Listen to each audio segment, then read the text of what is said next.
ma question qui vient, c'est plus, est-ce que plus l'être humain va s'éthériser dans ses corps, c'est-à-dire avoir de moins en moins de densité dans ses corps, est-ce qu'il sera amené justement à ce moment-là à ne plus se nourrir du tout et à vivre de ce qu'on appelle du prana?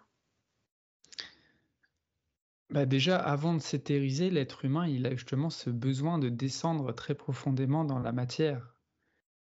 Il n'y a pas de diffraction possible, du coup, il y a une reprise dans les corps inférieurs de toute cette énergie-là. Il y a une nécessité de s'ancrer et de s'incarner très profondément dans la matière. Même si, à mesure que l'individu grandit dans sa conscience, il y a une forme d'éthérisation qui se produit, il n'y a pas pour autant un oubli du corps. C'est pas, tu viens pas te désancrer. Et c'est souvent ce qu'on a pu voir dans la spiritualité. Et c'était un piège parce qu'il y a une forme aussi de d'éthérisation forcée, mais qui vient pas justement harmoniser ce lien entre le ciel, l'éther et la terre. Là, il y a toujours un truc qui est très polarisé. Donc avant cette remontée-là, où certes l'homme va s'éthériser et s'éthérise, il y a cette nécessité aussi euh, d'aller se confronter, d'aller habiter pleinement, d'accueillir pleinement cette matérialité et cette densité. Simplement, cette densité matérielle ne doit plus assujettir l'homme. Et après, quand tu parles plus tard, comment ce sera certainement, euh, selon moi, ce que je ressens, oui, tôt ou tard, il y aura de moins en moins du coup de vampirisme et de parasitage et de prédation. Du coup, certainement que l'humain va trouver un autre canal pour se nourrir d'énergie, un canal plus universel et cosmique. Parce que de la même façon, aujourd'hui, on va nous dire, ah bah il y en a déjà, ils touchent un petit peu à ça, il y a, comment ça s'appelle déjà la je me souviens plus. Ah, Ceux qui, ceux qui respirent le prana? ouais, ceux qui mangent du prana, entre guillemets. Oui. Euh, Moi, je me rappelle plus Écoute, du j'ai plus terme. le nom. J'ai Mm. plus le nom, mais du coup, on va dire oui, mais ça existe déjà. Ça veut dire quoi? C'est des êtres plus évolués? Bah non, en fait, pas forcément. Comment ils se nourrissent d'énergie, en fait? Alors peut-être que oui, ils captent du prana, mais nous aussi, on en capte, hein. Simplement, on n'en a pas toujours conscience. Mhm.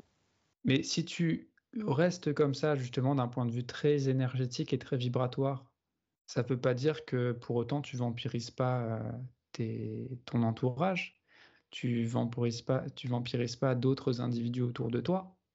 Il y a Mhm. toujours un moment où cette reprise d'énergie, elle vient d'où? Est-ce que c'est une Mhm. énergie justement qui appartient au tout ou est-ce que indirectement tu viens vampiriser l'autre à travers cette recherche d'énergie plus éthérée? Donc il y a toujours deux poids, deux mesures en fonction de comment on observe les choses à ce niveau-là. Et c'est pas parce que tu arrêtes de manger de la nourriture solide que tu es plus évolué, Non, que t'es plus évolué à ce niveau-là.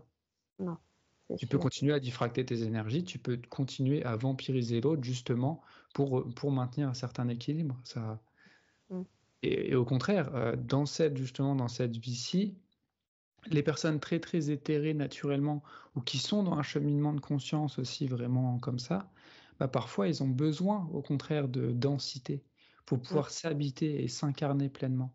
Du coup, manger aussi de la nourriture dense comme de la viande ou d'autres choses, ça permet justement de garder cette assise, cette centricité entre l'aspect matériel de l'être et son aspect cosmique. Parce que tant qu'on est incarné, tant qu'on est des êtres en incarnation ici dans la matière, on a besoin plus que jamais d'habiter cette matière et de descendre en fait cette énergie primordiale dans la matière. Mhm. C'est pas une ascension comme les spirituels peuvent le Mhm. dire. C'est Mm. pas à l'humain de s'éthériser pour aller rejoindre les plans cosmiques, astro, etc. C'est, Non, non, c'est au c'est à contraire, ça veut dire l'éther, c'est habiter à de plus l'éther en de plus cette descendre énergie-là. dans Voilà. la Mais matière. parce que l'humain est capable de contenir, de par ses corps inférieurs et son corps physique, toute cette énergie-là. Et c'est Mhm. là tout le défi. C'est Mhm. pas d'ascensionner le défi de l'humain. C'est justement de se faire se rencontrer la terre et l'éther et d'habiter complètement ces deux principes-là.